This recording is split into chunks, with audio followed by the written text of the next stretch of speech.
put it into the net on the serve. Then you would say side out. The ball would go to the other side of the court. All right? That's all you really need to say. But of course, then you need to call out the score correctly. Server's team first, and you know that because you played. 3, 2, 2. Two being the last two being the second serve. And then it says choose serve, receiver, side of court. So you know you do an equitable way.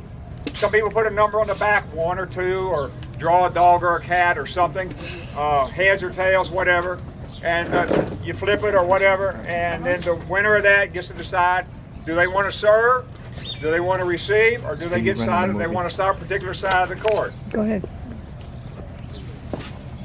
Then this is where you take off all the pressure. You say, I will call service and non-volley zone foot faults. You, the players, you're telling them, you call your own lines. So now you don't have to worry about watching the ball all the time because you're supposed to be watching the non-volley zone. It takes the pressure off of you a little bit. Now, if there's an appeal for a call, Ed doesn't like the call that I made on the other side of the net, he can appeal to the referee. And if the referee clearly saw the ball, then you can confirm or deny that appeal. And after you say whatever it was, then you keep playing pickleball. You don't stand there and argue about it.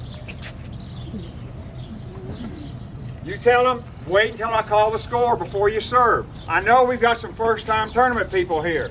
And they, as well as some of us older people who have a short memory, that when if you get all excited and you serve before the score's been called, there's no major penalty. But if you do it like 3 times in a match, then we may say, hey, we're going to warn you. Next time we're going to give a point to the other team. That'll kind of get your attention.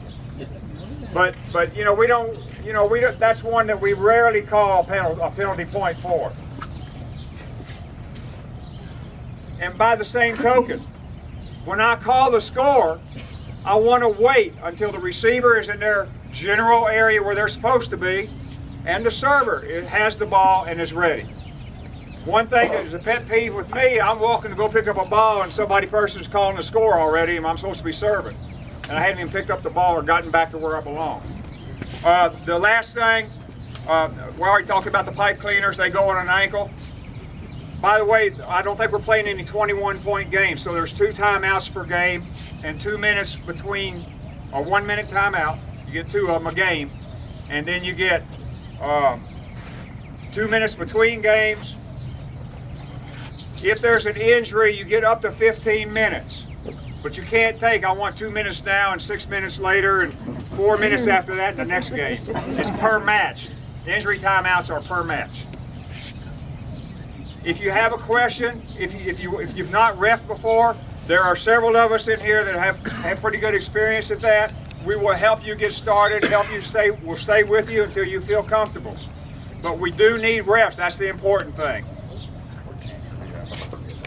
14 every 30 minutes, ballpark times, okay? So anyway, thanks again for being here, and ambassadors, remember when we're completely through here, we want to take a picture over there by the side.